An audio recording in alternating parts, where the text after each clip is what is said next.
Baik, Assalamualaikum warahmatullahi wabarakatuh. Kami dari kelompok 2 ingin mempresentasikan hasil diskusi kami mengenai laporan keuangan PT Indofood Sukses Makmur Tbk. Sebelum itu, perkenalkan nama saya Aprilia Putri Permadani dengan akhiran NIM 2119 dan rekan saya. Perkenalkan, nama saya Nimadita Nosali Parwati dengan akhiran NIM 2034. Perkenalkan, nama saya Badriatul Kamila dengan akhiran NIM 2107. Perkenalkan, saya Muhammad Nabil Arif dengan akhiran NIM 2077. Perkenalkan, nama saya Muhammad Helmi Nurahya dengan akhiran NIM 2140. Materi pertama yaitu deskripsi bisnis. Poin pertama, riset dan pengembangan produk. PT Indofood memiliki tim riset dan pengembangan yang bertujuan untuk menciptakan produk baru yang sesuai dengan kebutuhan konsumen. Melalui penelitian pasar, analisis tren konsumen, dan uji formulasi, mereka memastikan kualitas dan keberhasilan produknya.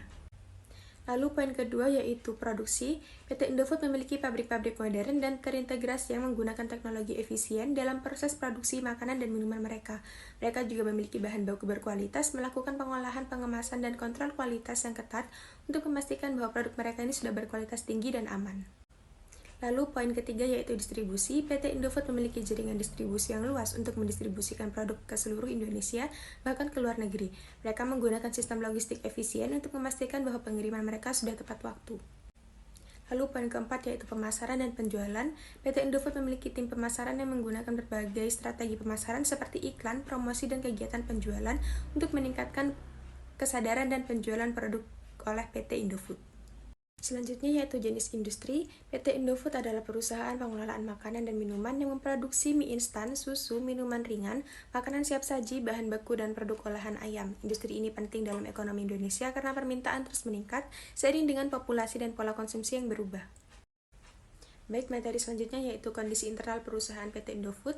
Yang pertama, infrastruktur dan sumber daya manusia. PT Indofood memiliki infrastruktur yang luas termasuk pabrik modern dan jaringan distribusi yang luas. Mereka juga memiliki tim yang terampil dan berpengalaman dalam berbagai bidang seperti riset, produksi, pemasaran, dan manajemen operasional. Yang kedua yaitu kualitas produk dan inovasi. PT Indofood terkenal karena produk yang berkualitas dan inovasi. Perusahaan selalu melakukan riset dan pengembangan untuk menciptakan produk baru dan meningkatkan yang ada agar tetap memenuhi kebutuhan konsumen. Dan yang ketiga yaitu manajemen keuangan. Manajemen keuangan yang baik penting bagi PT Indofood karena perusahaan harus menjaga sumber daya keuangan yang cukup untuk operasional, riset dan pengembangan, dan investasi jangka panjang. Manajemen keuangan yang cermat membantu menghadapi ekonomi yang sulit dan fluktuasi harga bahan baku. Selanjutnya, pengendalian kualitas dan keamanan. PT Indofood memiliki sistem pengendalian kualitas dan keamanan yang ketat untuk memastikan bahwa produk yang dihasilkan sudah memenuhi standar keamanan pangan yang berlaku. Pengendalian kualitas ini melibatkan pemantauan terhadap bahan baku, proses produksi, dan produk jadi. Baik, pada materi selanjutnya, di sini saya akan membahas mengenai analisis ekonomi global pada PT Indofood. Kondisi ekonomi global yang volatil, terutama akibat pandemi COVID-19, memiliki dampak negatif pada bisnis PT Indofood. Pertumbuhan ekonomi yang melambat dan ketidakpastian ekonomi dapat mempengaruhi demand dan harga bahan baku. Perusahaan perlu mengantisipasi perubahan dan mengadopsi kebijakan risiko yang tepat untuk menghadapi tantangan ekonomi global. Yang selanjutnya ada analisis ekonomi lokal dari PT Indofood. Jadi, PT Indofood perlu memperhatikan kondisi ekonomi lokal Indonesia yang dapat mempengaruhi bisnisnya. Tantangannya termasuk perubahan kebijakan pemerintah, fluktuasi mata uang, inflasi, perubahan pola konsumsi masyarakat, dan persaingan yang semakin ketat. Perusahaan perlu mengambil tindakan yang tepat termasuk strategi pemasaran yang kompetitif untuk tetap berhasil di pasar yang terus berkembang.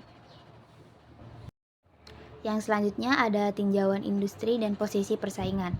Menganalisis kondisi perusahaan dibanding perusahaan sejenis pada sektor industri atau usaha yang sama, khususnya mengenai keunggulan infrastruktur yang dimiliki industri makanan dan minuman di Indonesia adalah sektor yang sangat berkembang dan memiliki tingkat kompetisi yang tinggi. Beberapa faktor yang perlu diperhatikan dalam menganalisis kondisi perusahaan PT Indofood dibandingkan dengan perusahaan sejenis industri ini adalah jadi faktor yang perlu diperhatikan ini ada 5. Yang pertama itu ada skala produksi dan infrastruktur. Yang kedua portofolio produk dan yang diversifikasi. Yang ketiga inovasi produk. Yang keempat jaringan distribusi yang luas. Dan yang terakhir ada brand yang kuat dan kehadiran yang luas di pasar. Meskipun PT Indofood memimpin pasar mie instan dengan pangsa 71,3%, persaingan tetap tinggi. Perusahaan seperti Nestle Indonesia dan Frisian Flag Indonesia menjadi pesaing utama. Meski memiliki infrastruktur dan distribusi yang kuat, Indofood harus tetap bersaing dengan ketat. Next. Slide selanjutnya, analisis keuangan PT Indofood menunjukkan gambaran yang positif meskipun ada penurunan likuiditas, rasio profitabilitas, dan solvabilitas stabil atau meningkat. Pertumbuhan pendapatan dan laba bersih menunjukkan efisiensi operasional yang lebih baik. Dengan keunggulan infrastruktur dan distribusi, Indofood dapat mempertahankan posisi kuat di industri makanan dan minuman di Indonesia. Proyeksi keuangan menjanjikan pertumbuhan berkelanjutan di masa depan. Materi selanjutnya yaitu mengenai valuasi pada perusahaan. Terdapat 3 valuasi, yaitu yang pertama, valuasi menggunakan metode penilaian tertinggi, yaitu market approach. Metode ini melibatkan perbandingan harga saham perusahaan dengan perusahaan yang lain atau yang sejenis. Lalu yang kedua ada valuasi menggunakan metode pendapatan atau earning approach, yaitu dalam metode ini perusahaan dinilai berdasarkan kemampuan mereka untuk menghasilkan profitabilitas di masa depan pada perusahaan tersebut. Lalu yang ketiga ada valuasi menggunakan metode aset atau asset approach. Nah, metode ini menilai perusahaan berdasarkan total nilai asetnya. Ini melibatkan penilaian terhadap aset yang dimiliki oleh perusahaan, seperti memiliki aset tanah, bangunan, merek dagang, dan juga mesin. Materi selanjutnya yaitu mengenai valuasi PT Indofood CBP Sukses Makmur Tbk menggunakan metode DCF atau Discounted Cash Flow. Yaitu yang pertama terdapat estimasi arus kas masa depan 2021 sampai 2025. Di sini terdapat kolom pendapatan usaha, biaya operasional, laba bersih, dan arus kas bebas. Dan juga bisa dilihat pada tahun 2021 sampai 2025 ini mengalami kenaikan. Yang kedua yaitu menggunakan diskon tingkat WACC atau Weighted Average Cost of Capital. Itu terdapat biaya ekuitas sebesar 12%, biaya hutang sebesar 6%, struktur modal yaitu 30%-nya ekuitas dan 70%-nya hutang, lalu terdapat tingkat pajaknya sebesar 25%. Jadi perhitungan WACC-nya yaitu sebesar 7,8%. Lalu selanjutnya ada menggunakan formula DCF atau Discounted Cash Flow tadi, yaitu dengan rumus yaitu CF sama dengan arus kas, R sama dengan WACC, N sama dengan periode estimasi arus kas masa depan. Lalu dengan menggunakan formula tersebut DCF ini, perusahaan dihitung sebagai berikut, memiliki perhitungan sebagai berikut yaitu DCF-nya sebesar 27,8 triliun. Lalu yang terakhir, yang keempat adalah valuasi saham. Nah, valuasi saham pada PT Indofood ini memiliki asumsi sebesar 20 miliar saham beredar. Nah, nilai per sahamnya memiliki perhitungan nilai perusahaan per jumlah saham beredar. Lalu nilai per saham sama dengan 27,8 triliun per 20 miliar sama dengan 1.390.000. Maka berdasarkan metode DCF ini, nilai saham PT Indofood CBP Sukses Makmur Tbk adalah sebesar 1.390.000 per saham. Baik, berikutnya mengenai ringkasan investasi. PT Indofood CBP Sukses Makmur Tbk adalah perusahaan makanan dan minuman terkemuka di Indonesia dengan portofolio bisnis yang beragam dan jaringan distribusi yang luas. Perusahaan ini memiliki potensi pertumbuhan yang menarik, didukung oleh permintaan yang terus meningkat dan kemampuan untuk beradaptasi dengan tren konsumen.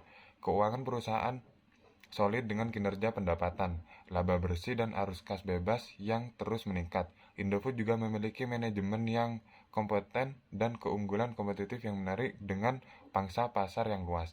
Meski ada risiko fluktuasi, harga bahan baku, dan persaingan industri. Berikutnya analisis risiko investasi. Analisis risiko investasi melibatkan identifikasi dan evaluasi faktor risiko yang mempengaruhi kinerja investasi. Beberapa risiko investasi yang perlu diperhatikan meliputi risiko pasar, likuiditas perusahaan, mata uang, dan kredit.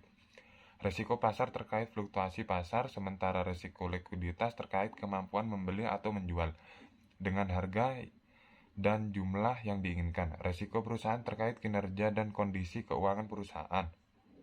Risiko mata uang terkait fluktuasi nilai tukar, dan risiko kredit terkait kemungkinan gagalnya penerbit utang untuk memenuhi kewajiban. Yang terakhir yakni tata kelola perusahaan. Analisis tata kelola perusahaan melibatkan evaluasi struktur kepemilikan, komposisi dewan direksi, dan transparansi informasi.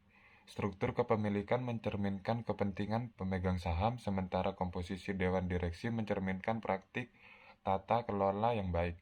Transparansi informasi memperkuat kepercayaan investor. Jika PT Indofood dikategorikan sebagai saham yang bagus, dapat menanam saham jika ada potensi pertumbuhan jangka panjang.